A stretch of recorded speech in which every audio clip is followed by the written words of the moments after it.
시간 자체, 주님으로부터 말씀을 듣는 거죠. 그 시간 자체가 예배입니다. 그래서 온 마음을 기울여서 주님의 말씀을 듣는 그런 마음으로 주님의 말씀을 봉독하시겠습니다. 저와 한 절씩 봉독하시겠습니다. 내가 봄에 보좌에 앉으신 이의 오른손에 두루마리가 있으니 안팎으로 쏟고 7인으로 봉하였더라. 또 봄에 힘이 있는 천사가 큰 음성으로 외치기를 누가 그 두루마리를 펴며 그 인을 떼기에 합당하냐 하나 하늘 위에나 땅 위에나 땅 아래에 능히 그 두루마리를 펴거나 보거나 할 자가 없더라. 그 두루마리를 펴거나 보거나 하기에 합당한 자가 보이지 아니하기로 내가 크게 울었더니 장로 중에 한 사람이 내게 말하되 울지 말라. 유대 지파의 사자 다윗의 뿌리가 이었으니 그 두루마리와 그 7인을 떼시리라 하더라. 내가 또 보니 보좌와 네 생물과 장로들 사이에 한 어린 양이 서 있는데 일찍이 죽임을 당한 것 같더라. 그에게 7뿔과 7눈이 있으니 이 눈들은 온 땅에 보내심을 받은 하나님의 7영이더라. 그 어린 영이 나와서 보좌에 앉으신 이의 오른손에서 두루마리를 취하시니라.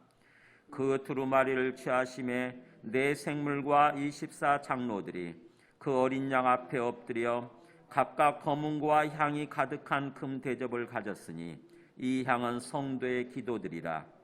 그들이 새 노래를 불러 이르되 두루마리를 가지시고 그 인봉을 떼기에 합당하시도다.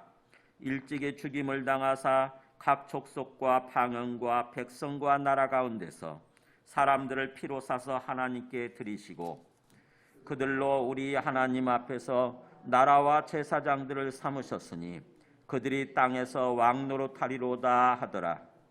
내가 또 보고 들으매 보좌와 생물들과 장로들을 둘러선 많은 천사의 음성이 있으니 그 수가 만만이요 천천이라.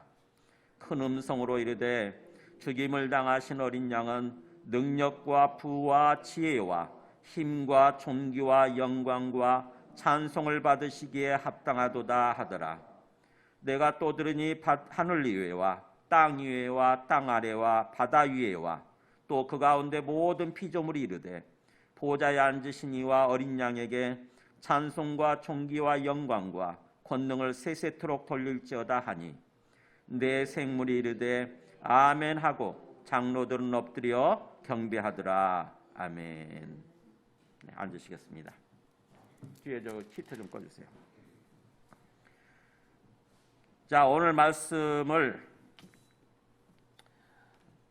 나누기 전에 우리 먼저 제가 다시 한번 지난번에 보여드렸던 우리 나니아 연대기 혹시 영화 한번 보셨어요? 꼭 보세요 한번. 그거는 C.S. 루이스가 우리 그 성경을 토대로 복음을 전한 거예요. 그리고 요한계시록을 일종의 전한 거예요. 요한계시록 이게 입각해서 책을 쓴 거고 그다음에 그걸 바탕으로 영화를 만든 게 이 나니아 연대기입니다. 그래서 나니아 연대기를 잘 이해하게 되면 요한계시록을 잘 이해할 수 있어요. 한번 그 각도에서 요한계시록 관점에서 나니아 연대기를 한번 보도록 할까요? 2차 세계대전 독일이 영국을 집중 공습하자 부모들은 아이들을 시골로 피난 보내야만 했습니다. 나니아 연대기의 소설 저자 C.S. 루이스도 피신 온 아이들 몇 명을 돌보게 되었습니다. 내 남매는 어딘가 결핍되어 있고 화를 참지 못하거나 슬퍼하는 삶을 살고 있습니다. 무엇이 이 아이들에게 희망을 줄 수 있을까요? 나니아 연대기는 그렇게 시작되었습니다. 오래전부터 한 예언이 있었습니다.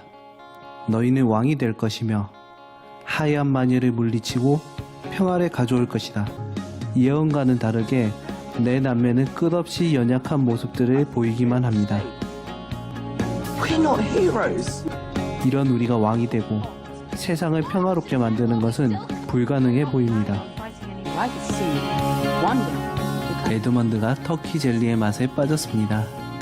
터키 젤리를 먹기 위해서라면 나쁜 짓인 것을 알면서도 행동하게 되었습니다. 이 영화에 나오는 악은 매력적이며 달콤하고 중독성이 있습니다.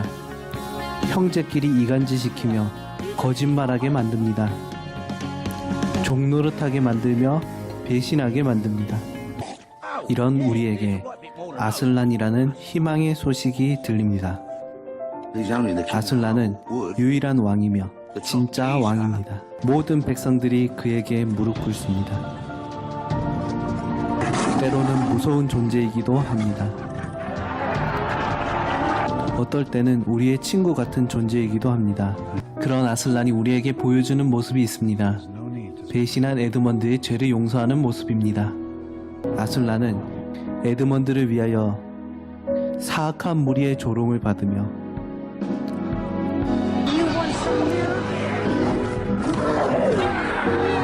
그토록 아름다운 갈기도 잘려집니다. 죄인을 위하여 죄 없는 존재가 대신 죽습니다.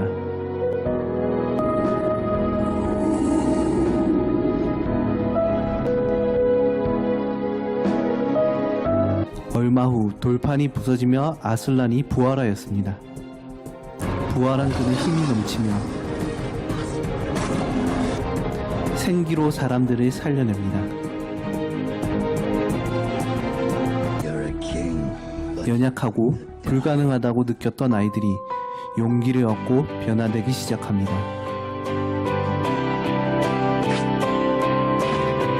어색했던 사이도 회복되며 자신들의 잘못도 인정하는 사람으로 변합니다. 아슬란의 용서로 에드몬드도 자신의 죄를 인정하고 새롭게 시작합니다. 드디어 예언대로 주인공들은 왕이 되었습니다. 루시는 용감한 왕으로, 거짓을 말하던 에드먼드가 가장 정의로운 왕으로, 수자는 자애로운 여왕으로, 피터는 위대한 왕으로, 아슬란을 통해서 느껴졌던 그 부분들이 주인공들에게도 느껴지기 시작합니다. 이 영화는 바로 여러분들의 이야기입니다.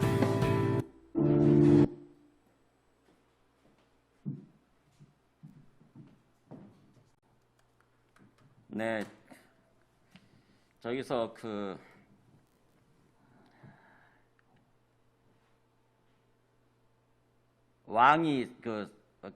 왕이 아슬란이 뭐예요? 사자잖아요, 사자, 그죠? 짐승의 모습으로 나오잖아요. 사자가 왕이에요. 근데 그러니까 우리가 있는 그대로 이렇게 사자가, 짐승이 갑자기 우리 인간과 똑같은 어떤 왕이 됐구나 이렇게 생각하면 안 되잖아요.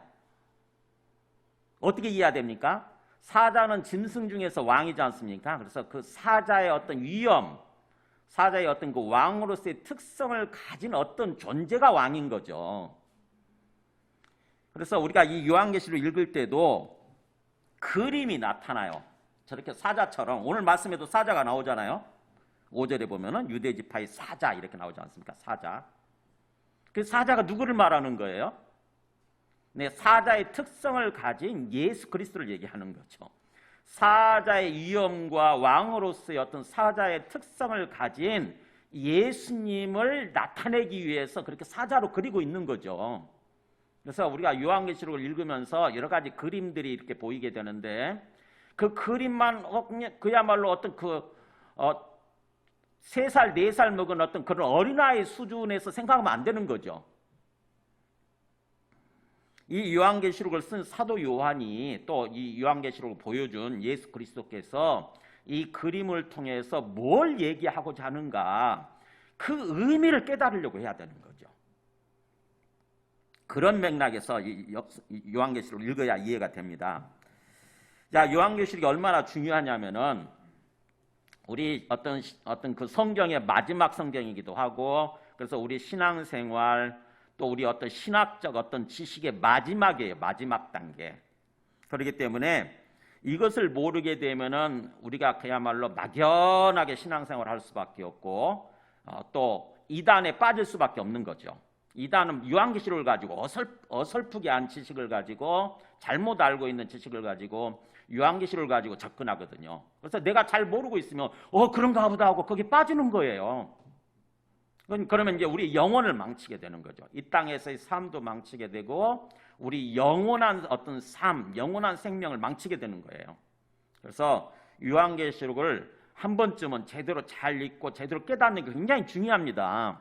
이번 계기죠. 이번 시간이 지금. 이번에 요한계시록을 좀 빠른 속도로 전체적으로 훑어드리잖아요. 전체 요한계시록을 읽을 수 있도록 눈을 띄워주고자 하는 거예요. 그래서 하나하나 다 하지 않고 큰 맥락을 이루는 본문들만 가지고 얘기를 하죠. 오늘은 지난 시간에는 2장 3장에서 대표적인 부분 라오디게아 교회 3장 뒷부분을 가지고 말씀을 전했다고 한다면은 오늘은 4장 5장 중에서 5장 부분을 가지고 4장 5장 전체를 말씀을 전합니다. 그래서 그런 식으로 빠르게 이 요한계시록의 전체를 이렇게 볼 수 있도록 제가 이렇게 어떤 훑어드리고 있기 때문에 이번 기회에 요한계시록을 한번 내가 알아봐야 되겠다. 요한계시록을 제대로 한번 알아봐야 되겠다. 좀 그런 생각을 가지시고 좀 자세히 한번 읽어보세요. 몇 번 읽고 와서 내가 뭘 모르고 있는지 그것을 내가 알고 있어야, 내가 뭘 모르고 있는지를 알고 있어야 말씀을 들으면서 깨닫게 되는 거죠. 일종의 예습해야 돼요. 예습. 공부 잘하는 사람들은요, 예습에 충실한 사람들이에요. 학교 다닐 때 예습 하셨어요? 예습 안 하고 복습도 안 하잖아요. 우리 대부분은. 그죠? 우리 대부분이. 그러니까 공부를 못 하죠. 근데 미리 예습을 하면서 내가 뭘 모르고 있는지 알고 가서 수업을 들으면은 수업을 들을 때 깨닫게 되는 거죠. 저 부분 내가 몰랐던 부분인데 선생님이 가르쳐 주시네. 그래가지고 그 수업 끝나고 나서 다시 한번 살짝 복습을 하게 되면은 그걸 이해하게 되는 거예요. 그럼 공부 잘할 수밖에 없죠. 그런 것처럼 성경 말씀도요, 요한계시록 평소에 안 읽던 본문이니까, 성경이니까 평소에 좀 읽으면서 내가 뭘 모르고 있는지 궁금한 점들을 가지고 오셔서 말씀을 들으면, 예배를 들으면서 말씀을 들으면 깨닫게 되는 거죠. 그런 뜻이었구나. 그래서 요한계시록을 이번 기회에 내가 꼭 알아봐야 되겠다 이런 생각을 가지시고 한번 그 요한계시록에 집중하면서 읽어보시기 바랍니다. 요한계시록의 전개 구조 다시 한번 보여드릴까요? 그림을 먼저 보여주세요. 요한계시록 알려주는, 제가 지난 시간에 이 책을 소개시켜 드렸는데 이 책이 바뀌었더라고요. 이렇게 그림이. 그러다 보니까 똑같은 책인데 이렇게 표지도 바뀌고 바뀌었어요. 그래서 이 책인데 요한계시록 맥잡기라고 하는 책이에요. 포이프레스라고 하는 포이스레스라고 하는 분이 지었는데 유상섭 신학대 총신 교수예요. 총신대 교수. 그분이 이제 번역한 거예요. 우리 지금 뒤에 있습니다. 우리 친교실에 있어요. 그래서 제가 볼 때는 이 책이 참 이 요한계시록을 이해하는 데서 크게 도움을 주는 책 같아요. 건강하고 건전하고. 그래서 꼭 이 책을 한번 먼저 읽어보시고요. 읽어보시면서 성경 읽으시면서 요한계시록 읽으시면서 저 책을 읽는 거죠. 그렇게 되면은 크게 도움을 받을 거라고 생각을 합니다. 먼저 요한계시록의 전개 구조를 한번 보세요. 보면은 힌트가 1장 19절에 나온 대로 요한계시록은 본 것, 그 다음에 지금 있는 일, 장차 될 일을 기록하고 있다고 그랬죠. 그죠? 본 것은 계시를 해주시는 예수 그리스도의 모습을 본 거예요. 예수 그리스도의 모습. 그게 본 거예요. 그 다음에 지금 있는 일은 2장 3장에 나오는 지금 현재 교회의 영적 상태. 교회라고 하는 것은 우리 모든 예수 믿는 사람들이잖아요. 모든 예수 믿는 사람들의 영적 상태. 우리 예수 믿는 사람들은 주님의 군대로서 쓰임받아야 되는데 주님께서 요한계시록은 주님께서 총대장 되셔서 전쟁을 수행하는 그런 이야기거든요. 요한계시록은 정말 전쟁을 하는 거예요. 정말 전쟁. 심판과 구원이라고 하는 정말 전쟁을 하는데 그때 우리가 주님의 군대로서 쓰임받는다고 하는 것입니다. 우리 예수 믿는 사람들은. 근데 지금 우리 예수 믿는 사람들의 어떤 그런 현재 영적 상태가 어떤지를 보여주는 거죠. 그리고 앞으로 어떻게 해야 되는지, 어떤 것을 보충하고 어떤 모습으로 나아가야 되는지를 얘기해주고 있는 게 지금 있는 일의 모습인 거죠. 2장, 3장의 내용이에요. 그리고 이 장차될 일은 이 4장부터 시작되는 장차될 일, 즉 다시 말하면 심판과 구원에 관한 내용이에요. 심판과 구원에 관한 정말 전쟁에 관한 이야기. 전쟁에 관한 이야기예요. 그러니까 예수님께서 심판과 구원을, 온 세상을, 이 악한 세상을 심판하시고 우리 예수 믿는 사람들, 의인들을 구원하시게 되죠. 온전한 구원으로 인도하시게 되는데 그것이 심판과 구원에 관한 이야기인 거죠. 그것이 전쟁의 관점에서 보면 전쟁을 통해서 이루어지는 거예요. 주님이. 예수님이 총대장 되시고 일종의 전쟁의 사령관이죠. 야전사령관. 야전사령관 되시고 우리는 주님의 군대로서 함께 싸우는 거죠. 그것이 요한계시록 내용입니다. 그래서 그렇게 전개되는데 특별히 또 10절에 1장 10절에 내가 성령에 감동되어라는 것이 굉장히 중요하다고 그랬죠. 예수님께서 뭘 보여주겠다 이렇게 말씀하시고 나면은 성령이 등장하셔서 성령께서 이제 보여주는 거예요. 그것을 사도 요한을 품에 딱 안으시고 데리고 다니시면서 이런 장면, 어떤 그런 장면들을 보여주시는 거죠. 그래서 이 성령에 감동되어 성령이 움직이시는 모습이 이 요한계시록에 4번 나온다고 그랬습니다. 4번. 그래서 이것을 따라서 요한계시록 전체 구조를 보게 되면은 보여주세요. 그 다음 장. 이렇게 되는 거죠. 1장 9절에서 20절까지는 요한 그리스도로부터 계시를 받는 장면. 그 다음에 본 거죠, 이게. 그리고 2장에서 3장까지는 그의 현재 상태에 진단하는 것, 그리고 권면하는 내용이 나오죠. 지금 있는 모습이에요. 지금 있는 일. 그 다음에 앞으로 일어날 일은 세 단계로 나누죠. 그래서 4장 1절부터 16장까지는 그 심판하시는 모습이 나와요. 장차 악한 세상을 심판하고 우리 믿는 사람들 구원하겠다고 하는 내용을 개괄적으로 얘기하죠. 개괄적으로. 개요를 얘기해요. 전체 그림을 보여줘요. 전체를 보여줘요. 자세히 보여주지 않고. 그 다음에 그리고 나서 이제 끝난 거죠, 사실은. 그리고 나서 17장에서 21장 8절까지는 이미 일어난 일 중에서 자세히 보여줍니다. 바벨론의 그 멸망과 새 예루살렘 성에 도래하는 모습을 자세히 보여주는 거예요. 자세히. 그리고 나서 마지막에 이제 21장 9절부터 22장 5절까지는 앞에서 나왔던 내용인데 그거를 또 자세히 보여주는 거. 새 예루살렘 성의 모습을 더 자세히. 우리 구원받은 사람들, 그리고 천국이죠. 천국. 그거를 구원받은 사람들의 세상, 그거를 자세히 보여주는, 마지막으로 이렇게 자세히 보여주는 거. 소위 천국의 모습을 보여주는 거. 이렇게 전개가 됩니다. 그래서 요한계시록 읽으시면서 이렇게 큰 맥락을 잡고 읽으시면은 조금씩 깨닫게 돼요. 아, 그렇구나. 한 번 읽을 때 다르고, 두 번째 읽을 때 다르고, 3번, 4번, 5번, 6번, 7번째 정도 읽게 되면은 진짜구나 이렇게 깨닫게 돼요.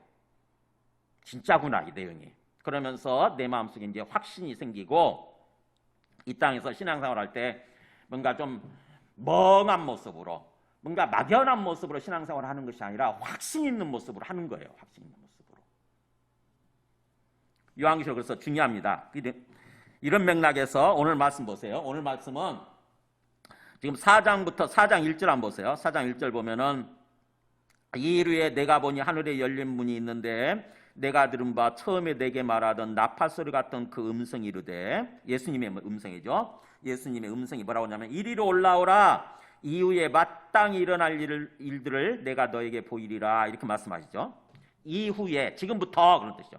지금부터 반드시, 마땅히라 말하면 반드시요, 반드시 일어날 일, 앞으로 그거를 보여주겠다 이렇게 말씀하시고 나서 그 다음에 이제 2절에 보면 성령이 움직이기 시작하시죠. 내가 곧 성령에 감동되었더니, 그래. 그러니까 in the Holy Spirit, 영어로 그래요. 성령 안에서, 즉 내가 성령의 품 안에서, 이런 뜻입니다. 즉 성령께서 나를 품에 안으시고 그 다음에 이제 하나하나 보여주기 시작하는 거예요. 그래서 이게 바로 이 4장 1절부터 16장까지 해서 끝납니다. 16장. 17장 1절 가서는 또 새롭게 성령에 감동된 모습이 또 새롭게 나오거든요. 그러니까 4장 1절부터 16장까지가 심판과 구원의 전체적인 어떤 그림, 개요라고 그러죠. 개요. 전체적인 내용을 간략하게 요약해서 보여주는 게 4장에서 16장까지예요. 심판과 구원에 관한 이야기죠. 심판과 구원에 관한 이야기. 속에 보면은 3번에 걸쳐서 심판하시잖아요. 3번에 걸쳐서 대전쟁이 일어나는 거예요. 소위 대전쟁. 7인 전쟁, 그 다음에 7 나팔 전쟁, 그 다음에 7 대접 전쟁, 이렇게 나오죠. 7 대접 심판이죠. 심판 일종의 7인 심판, 7 나팔 심판, 7 대접 심판, 이렇게 세 차례에 걸쳐서 대심판이 이루어지는 거예요. 그 얘기가 4장부터 16장까지입니다. 그런 맥락에서 이제 이 그 4장 그 2절부터는 그 사도 요한이 뭘 보냐면 하나님 아버지의 모습을 봐요. 4장 보라부터 시작되잖아요. 보라 그래가지고 하늘에 보좌를 베풀었고 그 보좌 위에 앉으신 이가 있는데 이렇게 나오죠. 그래서 하나님 아버지의 모습을 이 4장 전체가 보여줍니다. 그러고 나서 5장에서는 누구의 모습을 보여주냐면은 예수 그리스도의 모습을 보여주는 거예요. 그래서 4장 5장은 하나님 아버지와 예수 그리스도의 모습이 나오는 거예요. 왜 이걸 보여주느냐? 6장부터는 본격적으로 심판이 시작되는데 6장부터 본격적으로 심판이 시작되죠. 인을 떼면서부터 예수님이 인이라고 하는 게 도장 찍힌 거예요. 아시죠? 그거 도장 찍은 거 꽉 이렇게 우리가 편지 넣고 나서 아무도 뜯어보지 못하도록 도장 꽉 찍잖아요. 그런 것처럼 하나님이 이 두루마리 성경의 말씀을 기록하시고 나서 아무도 뜯어보지 못하도록 7 인으로 봉을 해놓은 거예요. 딱 이렇게. 근데 그 인을 이제 예수님이 하나씩 떼실 때마다 이제 심판이 이루어지는 거죠. 이 땅에서부터. 그래서 6장부터는 본격적인 심판의 내용이 나오는데 그걸 시작되기 전에 4장 5장에서는 그 심판과 구원을 행하시는 분이 누군가 하는 거예요. 심판과 구원의 주체가 누군가. 즉 다시 말하면 일종의 종말 전쟁의 사령부죠. 사령부. 이 전쟁이 이루어지는 게 이제 6장부터 전쟁이 일어나게 되는데 바로 그 이 종말 전쟁, 심판과 구원의 종말 전쟁의 지휘본부를 보여주는 거. 영어로 헤드쿼터라고 그러죠. 헤드쿼터. 사령부라고 그래요. 사령부. 전쟁을 할 때 아무렇게나 하지 않죠. 그죠? 만약 우리가 북한하고 전쟁이 벌어진다 그러면은 아무렇게나 하지 않아요.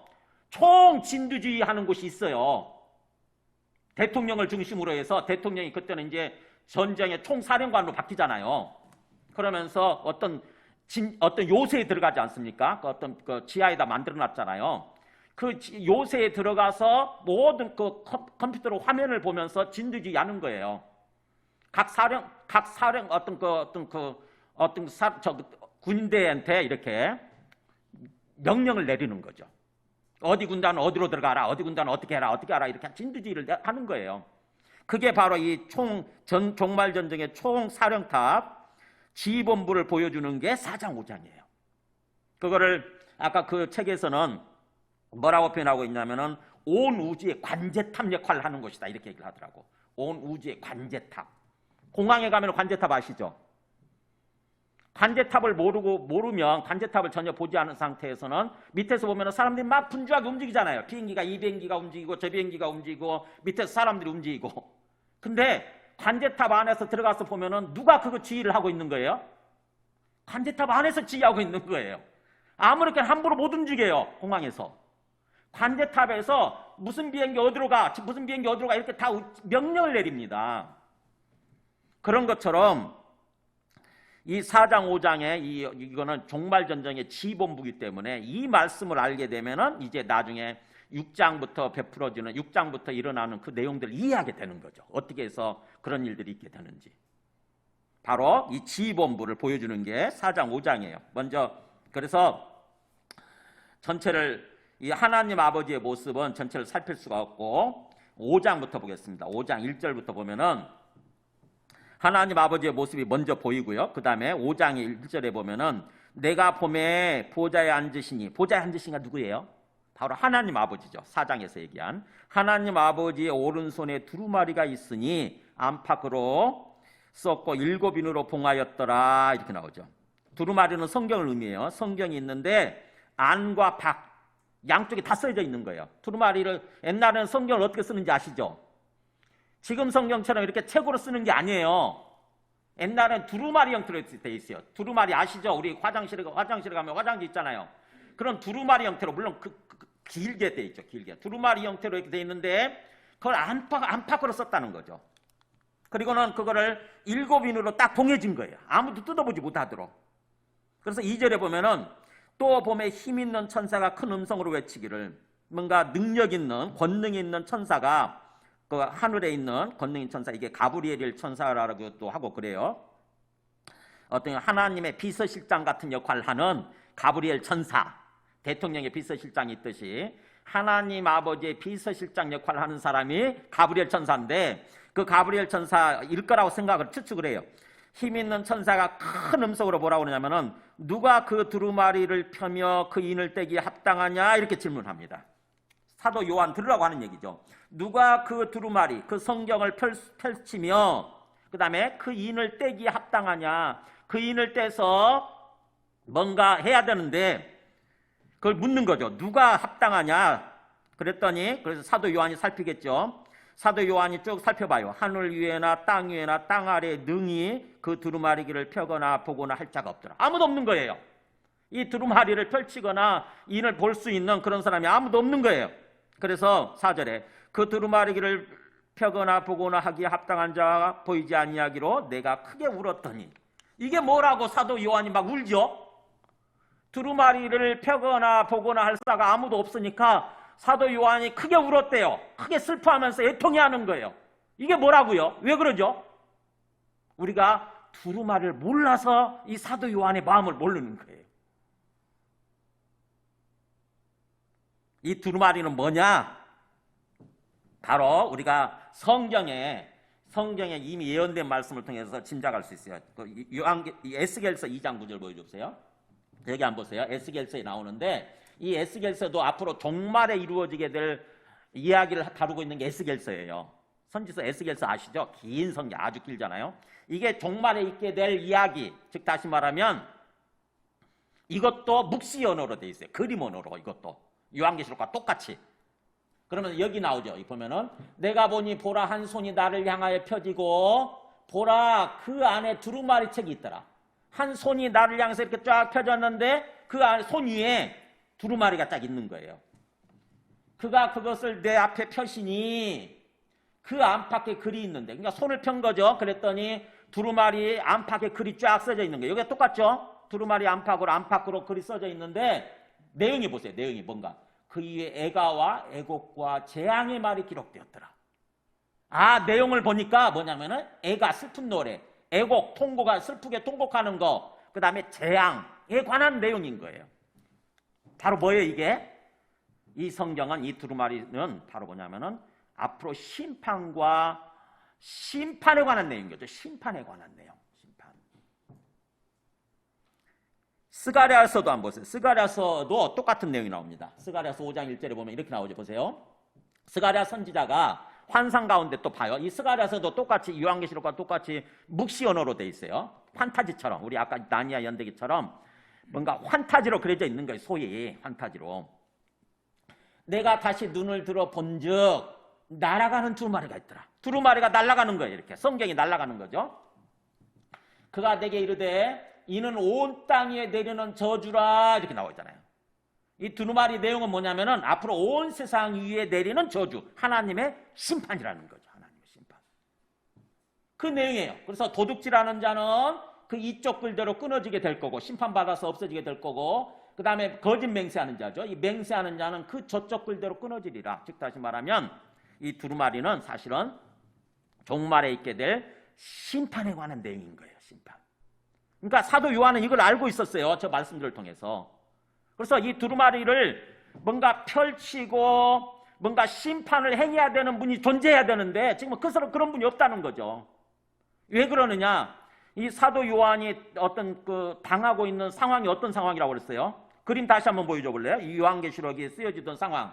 그림 네로 왕제에 보면은 그때 당시에 이 폭군 네로 왕제가 AD 64년에 노마 대화적 사건을 일으키고 그 책임을 우리 그리스도인들한테 돌리고, 그래서 그리스도인들을 잡아 죽이고 사자밥이 되게 만들고 그 다음에 불로 태워 죽이고 막 그러던 시절이라고 알렸죠. 이게 태워 죽이는 장면이에요. 이게. 그 다음에요. 그리고 또 도미티아누스 왕제가 바로 자기를 신이라고 불러라, 나를 하나님이라고 불러라, 나를 주님이라고 불러라, 그렇게 하지 않으면 또 잡아 죽이는 그런 때라고 그랬어요. 그리고 폭군 들어가는 데도 마찬가지고. 이때에 사도 요한이 얼마나 마음속에 아픔이 있고 걱정이 됐겠어요. 예수 믿는다는 것 때문에, 예수 믿고 그 사람을 하나님으로 부르지 않기 때문에 잡아 죽임당하게 되고 짐승밥이 되고 불태워 죽이게 되고 이렇게 되니까 하나님 앞에 어떻게 기도했겠습니까? 저 사람들 언제 심판하시겠습니까? 그렇게 하실 거잖아요. 그죠?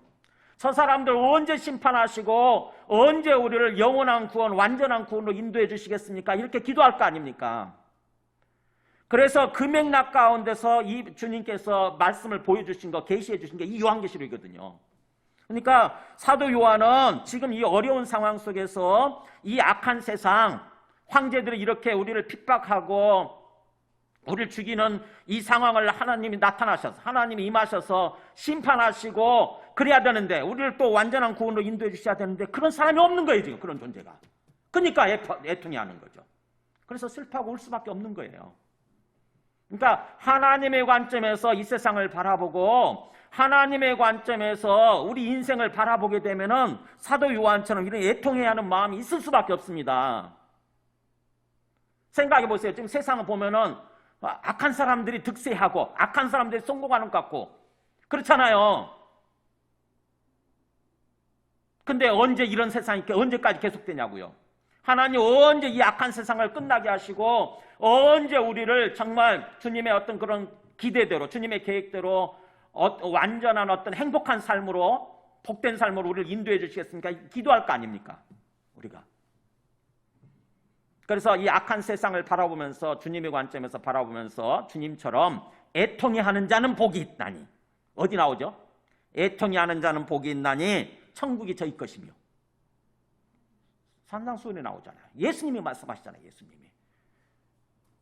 뭘 보고 애통이 하는 거예요? 하나님의 관점에서 세상을 바라보면서 애통이 하는 사람, 하나님의 뜻대로 세상이 안 돌아가고 있으니까 사람들이 온갖 악을 행하면서, 온갖 죄악을 행하면서 살아가고 있는 거예요. 그걸 보면서 안타깝게 여기고 애통이 하는 사람, 그런 사람들이 복을 받는 거예요. 그들이 위로를 받게 되는 거죠. 하나님, 주님 앞에서 애통이 하면서 그렇게 기도하면 주님께서 그들의 마음을 위로하여 주시고 채워주시는 거예요. 반드시 그 기도를 들어주시는 거예요. 지금 사도 요한이 그런 거예요. 그 두루마리를 펴거나 보거나 하기에 합당한 자가 보이지 않냐고 내가 크게 울었더니 너무너무 안타까워하면서 우는 거예요. 그랬더니 5절에 보세요. 장로 중에 한 사람이 내게 말하되 울지 마라. 그러니 울지 마라. 왜냐하면 유대 지파의 사자 다윗의 뿌리가 이겼으니 그 두루마리와 그 7인을 떼시리라. 이렇게 말씀하시는 것입니다. 사도 요한아, 울지 마라. 누가 있다는 거죠. 있다. 드디어 이 두루마리를 펼치고 인을 떼고, 그래서 이 두루마리 내용대로 이 악한 세상을 심판하실 존재가 있다. 누구냐? 유대 지파에서 나온 사자 나오잖아요. 사자. 아까 나오잖아요. 그죠? 아까 우리 아슬란 그 나니아 연대기에서 사자로 그려지지 않습니까? 그러니까 나니아 연대기는 C.S. 루이스가 제가 볼 때는요, 정말 성경을 탁월하게 이해했어요. 성경을 탁월하게 이해한 분이에요. 정말. 그래서 그거를 소설로 써가지고 이렇게 영화로 만들어진 거죠. 유대 지파에서 나온 사자라고 하는 것은 뭐예요? 왕이란 뜻입니다. 왕. 사자 같은 왕. 위엄과 왕권을 가진 그 왕, 그분이 유대 지파에서 나오고, 그 다음에 그분은 다윗의 뿌리가 되시는 분이시다. 다윗의 근본이 되시는 분이라는 거죠. 다윗의. 그러니까 즉 다시 말하면 하나님이 되시는 분이다, 이런 뜻이에요. 다윗을 있게끔 만든 하나님이 되시는 분이시다. 그분이 드디어 이겼다. 온갖 모든 기본적인 영적 싸움에서 이기고, 그분이 드디어 그 두루마리와 7인을 떼시리라. 즉 다시 말하면 이제 본격적으로 이 세상, 이 악한 세상을 심판하시게 될 거다라고 하는 거죠. 그 말씀을 드디어 이 사도 요한이 듣고 보죠. 6절에 내가 또 보니, 그래서 이제 새롭게 보니까 어떤 새로운 장면이 펼치자면은 뭘 기대했겠어? 마음속에 와, 유대 지파에서 나온 사자니까는 굉장히 기대했겠죠. 뭔가 굉장히 위험 있고 막 뭔가 아까 그 모습처럼 그야말로 막 이빨이 있고 엄청나게 뭔가 그런 모습으로 딱 생각을 했을 텐데, 놀랍게도 반전이 일어납니다. 보세요.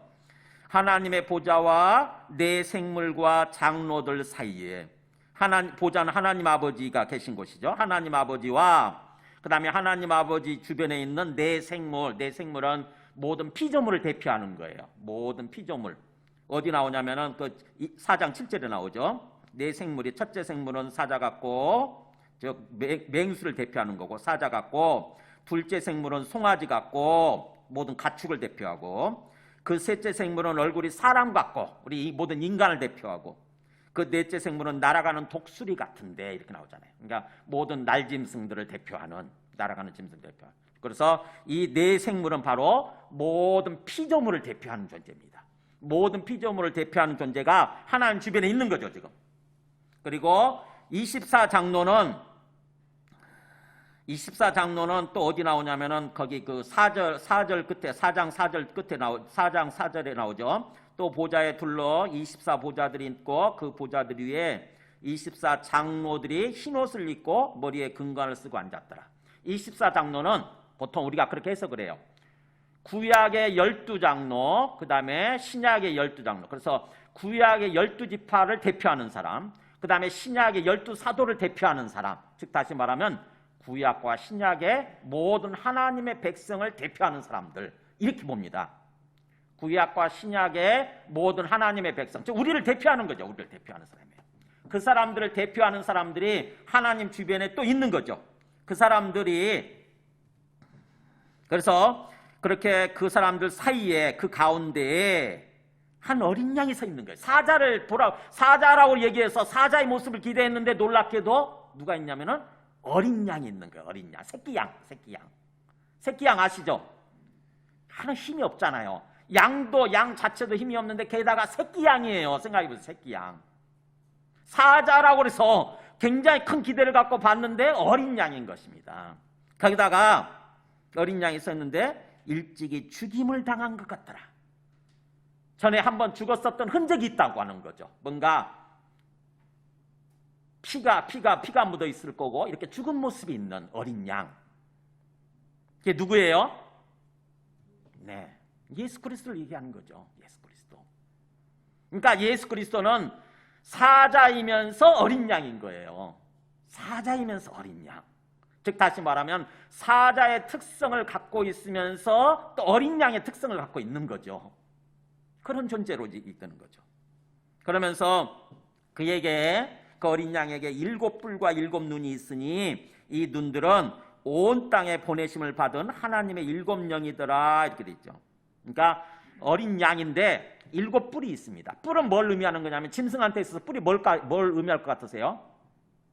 왕관을 의미해요. 영광과 왕관을 의미합니다. 영광, 그 다음에 뭔가 어떤 그 자기 어떤 위엄, 그 다음에 어떤 그 왕 같은 어떤 그런 모습.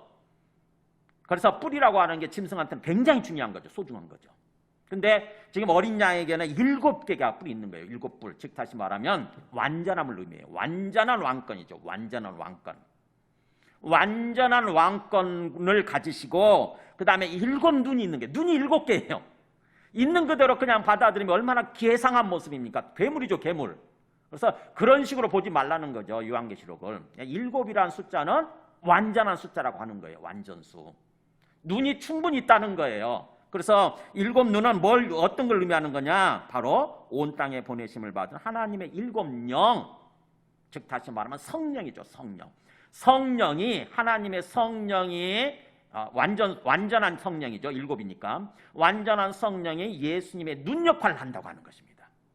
즉 다시 말하면 예수님은 성령을 통해서 온 세상을 살피고 알고 계신다는 거예요. 거기에 입각해서 심판을 하시는 거죠. 온 세상의 죄악된 모습, 그거를 다 살피고 계시는 거예요. 거기에 입각해서 심판하시는 것입니다. 그러니까 즉 다시 말하면 지금 앞으로 이 심판과 구원이라고 하는 이 종말 전쟁을 수행하시는 분이 누구냐면은 야전사령관, 전쟁에서 실제로 지금 그 현장에서 싸우는 총진두지휘를 하시는 분이 누구냐? 총대장 역할을 하시는 분이 바로 예수님이신 거예요. 예수님이 하나님으로부터 통치권을 물려받아서, 하나님으로부터 대권을 물려받아서 예수님이 전쟁을 수행하시는 것입니다. 그 얘기가 사실은 창세기부터 이미 얘기가 되는 거예요. 창세기 49장 9절 보여주실래요? 예수님이 보세요. 여기 보면은 예수님이 유다 지파로부터 나와서 이 온 세상을 통치하실 거라고 하는 얘기가 이렇게 나옵니다. 이 상세기에서 야곱이죠. 야곱이 자기 자식들을 놓고 일종의 축복하면서 미래를 예언하는 거예요. 축복하면서 기도로서 앞으로 일어날 일을 얘기하는 건데 유다한테는 이렇게 얘기하는 거예요. 네 번째 아들이죠. 야곱의. 유다한테 유다는 사자 새끼로다 이렇게 얘기하는 거예요. 알 듯 모를 듯한 얘기죠. 유다는 사자 새끼로다. 그러면서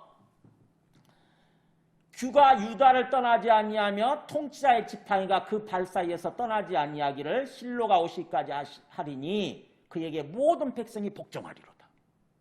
자, 유다를 얘기하면서 뭐라고 그럽니까? 규가 유다를 떠나지 아니할 거다. 규가 뭐냐면은 옛날에 왕이 통치를 할 때 이 손에 막대기 지휘봉 같은 걸 이렇게 갖고 있어요. 그래가지고 딱 지시를 내릴 때는 그 지휘봉을 가리켜서 이렇게 딱 하면 그게 명령이에요. 확정이 되는 것입니다. 그게 규예요. 윤지사님, 규가 뭐라고요? 왕이 통치할 때 지휘봉, 우리 보면은 뭐 어떤 오케스트라나 이런 어떤 합창단에서 지휘할 때 지휘봉 있잖아요. 그런 것처럼 규예요. 규가 그거예요. 그 규가 즉 왕으로서의 통치 지휘가 어떤 지휘하는 그 지휘봉이 유다를 떠나지 않을 거다. 또 다른 말로 통치자의 지팡이가 그 발 사이에서 떠나지 않을 거다. 그래서 그에게 모든 백성이 복종하게 될 거다. 이렇게 예언을 해요. 근데 이 말씀대로 놀랍게도 유다 지파에서 예수님이 나온 거죠. 유다 지파에서 다윗 왕계열이 나오고 그 다음에 그 다윗 왕의 후손으로서 예수님이 오셨는데 그 예수님이 바로 이 어떤 심판과 구원의 전쟁을 수행하시는 어떤 총대장으로서 세워지신다고 하는 것입니다. 요한복음 5장 보여주실래요? 예수님의 직접 말씀 한번 들어보실래요? 자, 요한복음 보면은 아버지께서 아무도 심판하지 아니하시고 뭐라고 그럽니까? 같이 읽을까요? 심판을 다 아들에게 맡기셨다. 심판을 다 아들이 누구예요? 예수 그리스도.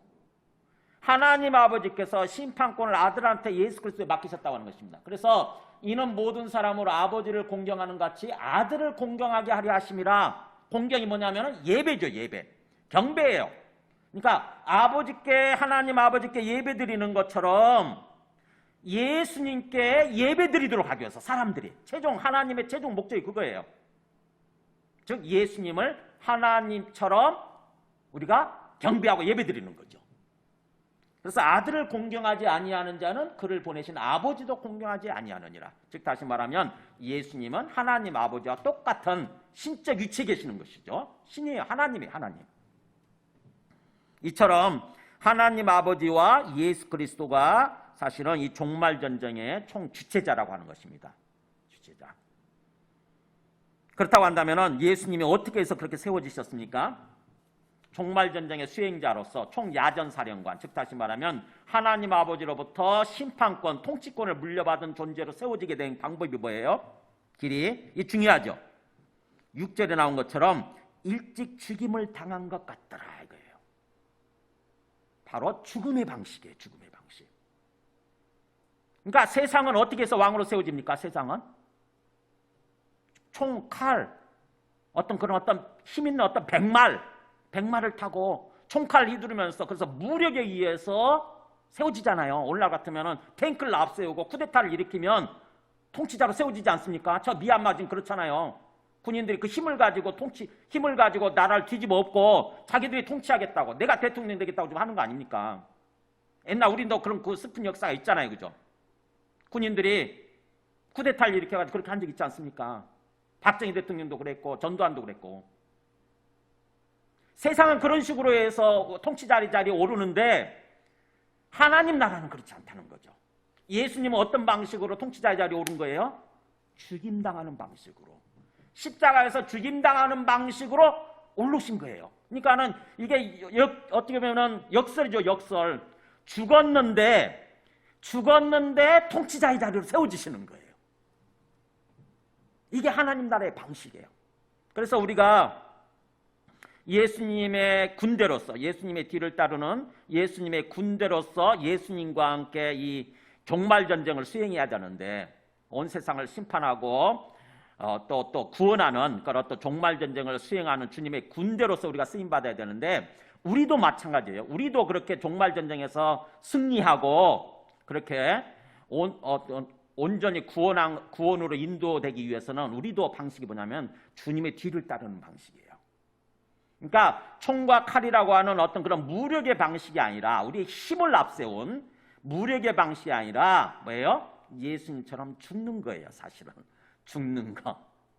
참 역설이죠 이게.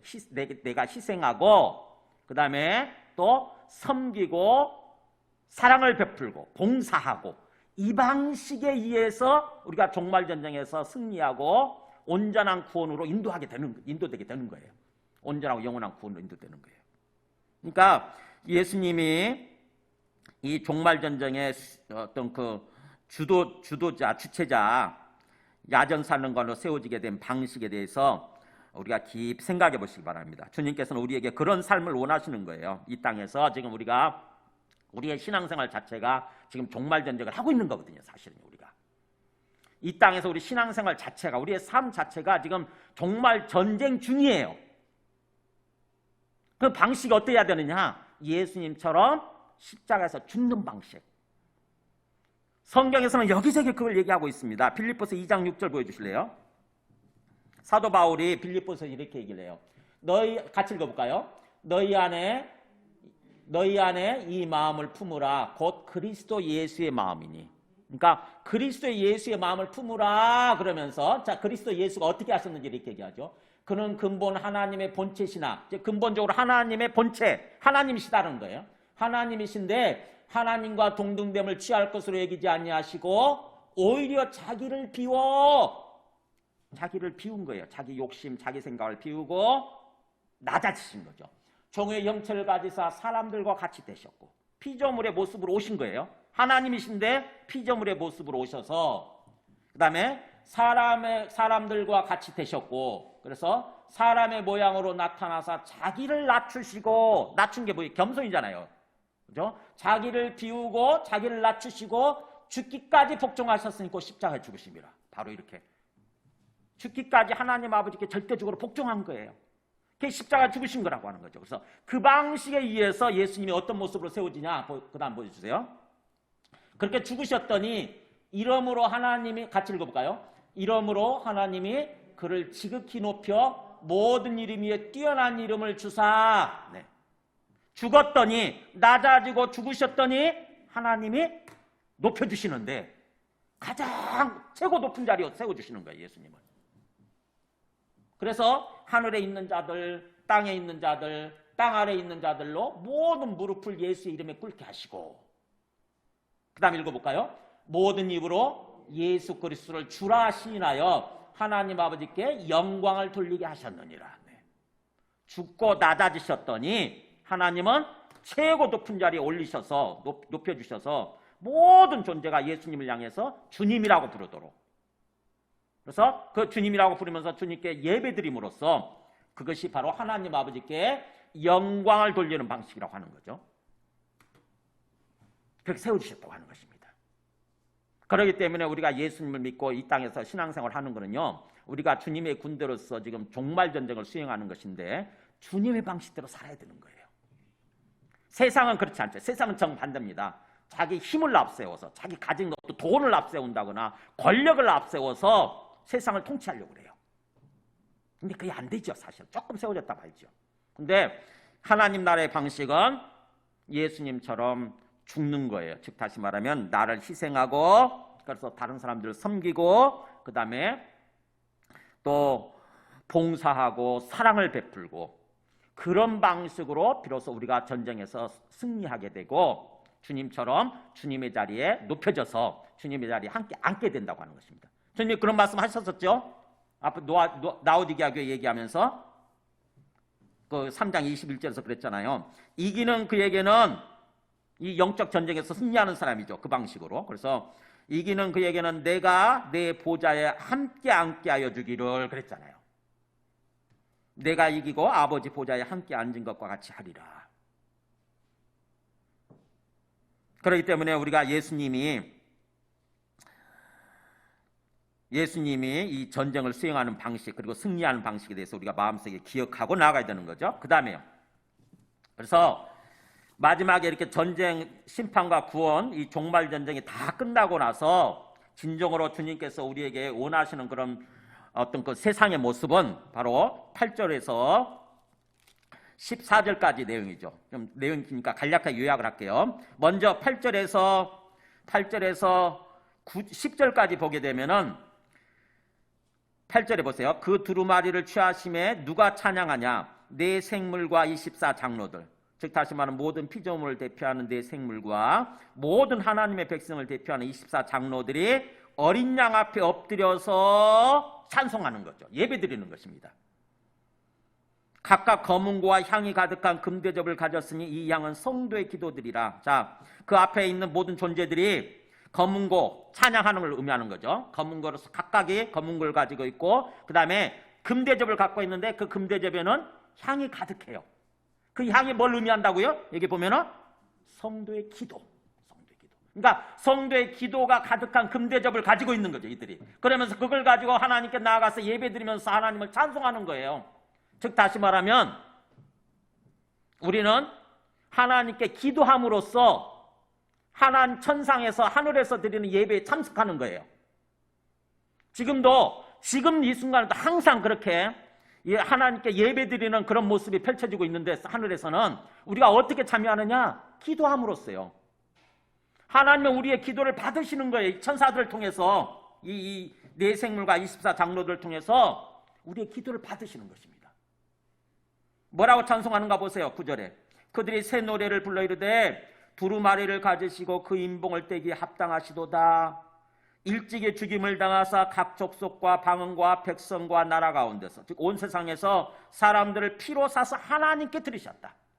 그러니까 자기 죽음으로 자기 생명값으로 우리를 사서 하나님께 드려진 존재예요. 우리는 하나님께 지금 하나님의 백성이고 하나님의 자녀들이죠.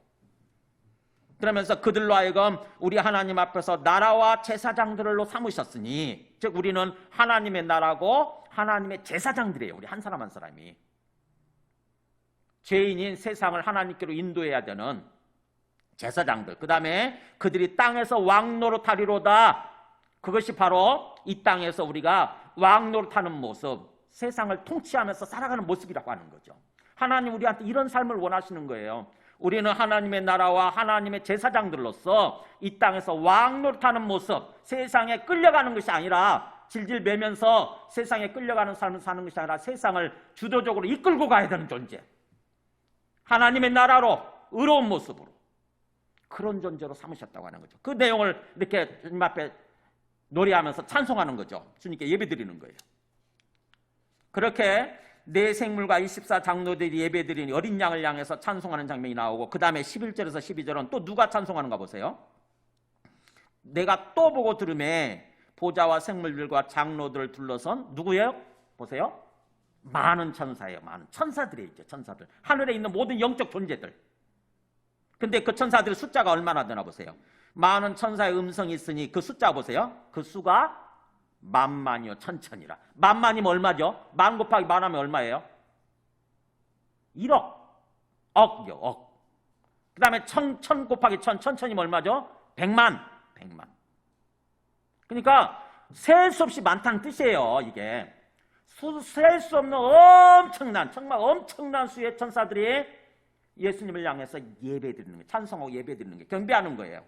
내용을 보세요. 12절에 큰 음성으로 이르되 죽임을 당하신 어린 양은 죽음을 통해서 이렇게 승리자로 세워지신, 심판과 구원의 주체자로 세워지신 어린 양은 능력과 부와 지혜와 힘과 존귀와 영광과 찬송을 받으시기 합당하도다. 아까 우리 찬송한 내용 그대로죠, 그죠? 아까 고영원 씨가 쓴 찬송 내용 그대로 이걸 가지고 만든 거죠. 고영원 씨가 아까 우리가 부른 찬송. 그리고 그 다음에 그렇게 찬송이 끝났을 때 이제 13절부터 14절 보세요. 누가 찬송하나 보세요.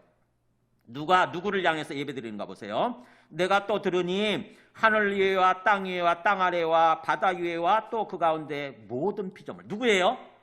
모든 피조물이에요. 모든 피조물. 어디 있는 존재? 하늘 위에 있는 피조물, 땅 위에 있는 피조물, 땅 아래에 있는 피조물, 바다 위에 있는 피조물. 그러니까 온 세상, 온 우주에 있는 모든 피조물이에요. 하나님에 의해서 지으신 받은 모든 피조물들이 누구를 향해서 찬송하는가 보세요.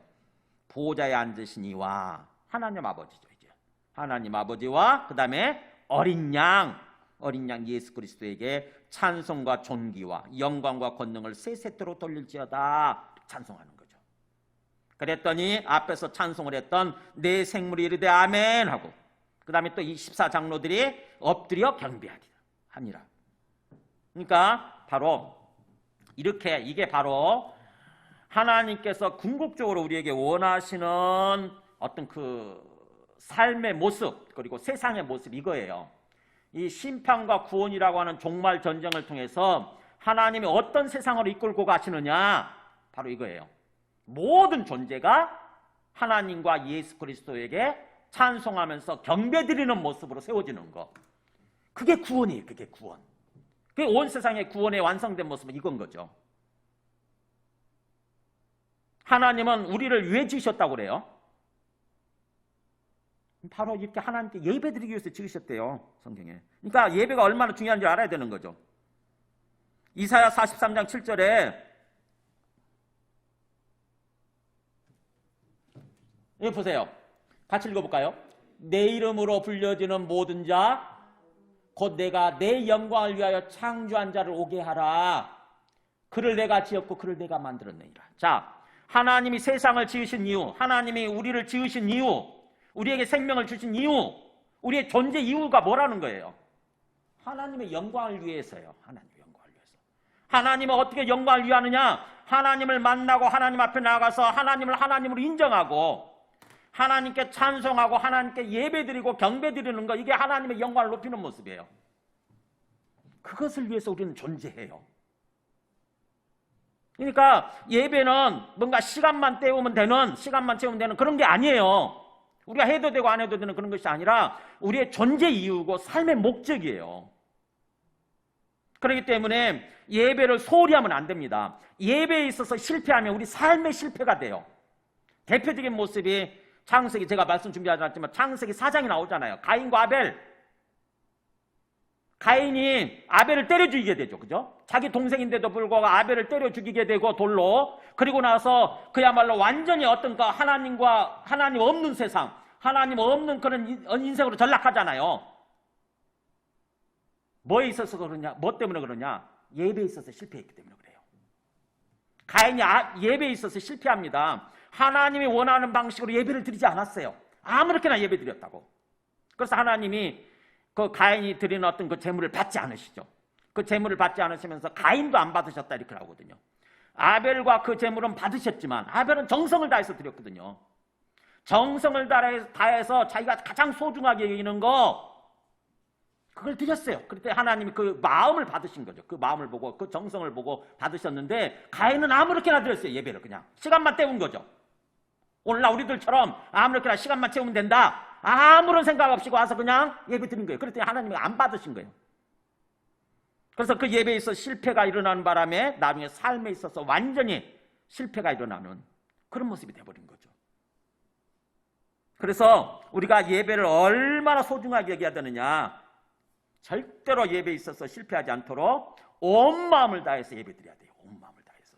하나님은 우리의 마음을 보시고 우리의 정성을 받으시는 거거든요. 마음을 받으시는 거거든요.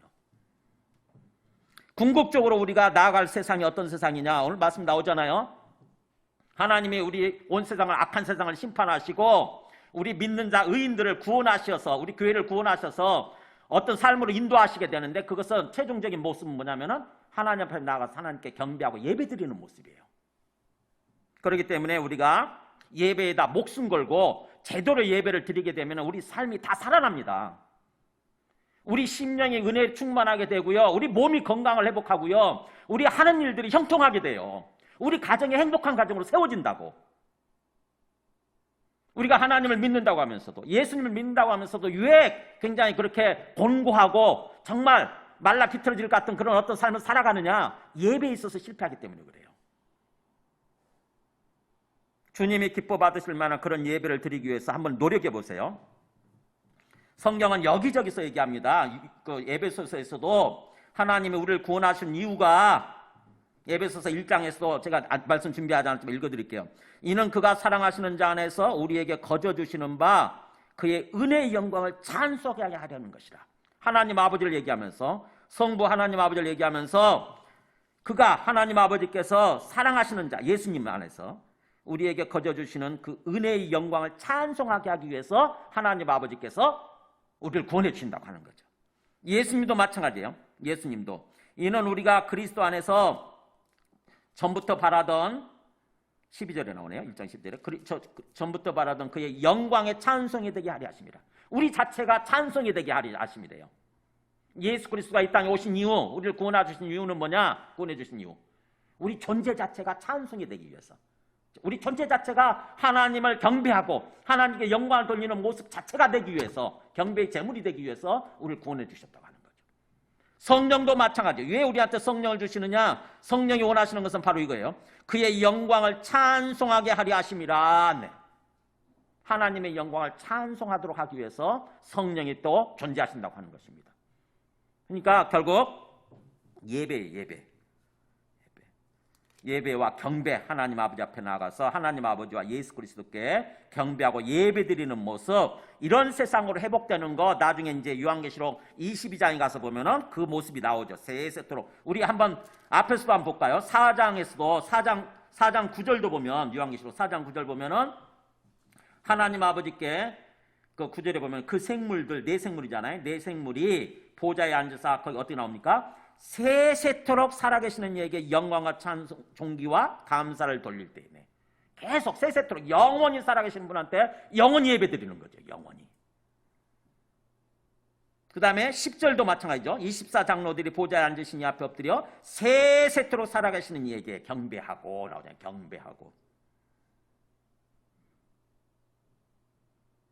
나중에 요한계시록 22장 3절도 마찬가지예요. 22장 3절도 말씀을 정리하겠습니다. 요한계시록 22장 3절도 여기까지 좀 보고요. 여러분 이렇게 나오죠. 완전히 구원이 완성되고 난 다음에는 다시 저주가 없으며 하나님과 그 어린 양의 보좌가 그 가운데 있으리니 그의 종들이 그를 섬기며, 이 섬긴다는 게 예배드리는 거예요. 경배, 주님께 경배하고 예배드리는 거. 그의 얼굴을 직접 보게 될 거고 그의 이름도 그들의 이마에 있으리라. 이렇게. 그러니까 최종 구원이 완성된 모습은 우리가 항상 하나님을 만나서 이렇게 형식적인 예배 이렇게 말하는 게 아니에요. 하나님과 만나고 하나님과 교제하고 하나님을 찬송하면서 항상 하나님을 높이면서 이렇게 살아가는 삶, 예배죠.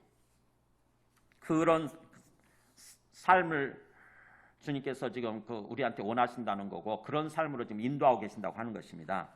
그래서 오늘 말씀을 통해서 예수님이 지금 이 종말 전쟁의 수행자가 바로 예수님이시라고 하는 거, 그 예수님은 죽음이라고 하는 방식을 통해서 그렇게 어떤 종말 전쟁의 주체자로 이렇게 세워졌다고 하는 거, 그래서 우리들도 예수님의 방식을 따라가야 된다고 하는 거, 그러면서 최종적으로 우리의 삶의 목적은 뭐냐면은 예수님, 하나님 아버지와 예수님께 경배하고 예배드리는 모습. 뭘 원하신다고 하는 것입니다. 그런 삶으로 좀 걸어가고 있는 거예요. 그런 세상으로. 그래서 이 땅에서 우리가 이렇게 예배드리는 것은 일종의 연습이죠. 연습. 나중에 주님 앞에 나가서 마음껏 그렇게 예배드리게 될 판인데 연습하는 것입니다. 온 마음을 다해서 주님 앞에 예배드리는 그런 삶으로 세워지시기 바랍니다. 그야말로 목숨 걸고 예배드리려고 하세요. 지금 코로나 때문에 어쩔 수 없이 차선책으로 집에서 온라인으로 지금 예배드릴 수밖에 없는데 조심해야 돼요. 그게 최선이 아니에요. 예배에서 실패하면 우리 삶이 실패가 되니까 온라인으로 예배드릴 수밖에 없다 할지라도 집에서 실패하지 않도록 최선을 다해서 마음을 준비하고 주님 앞에 나아가야 됩니다. 그러도록 기도하시기 바랍니다. 우리 함께 찬송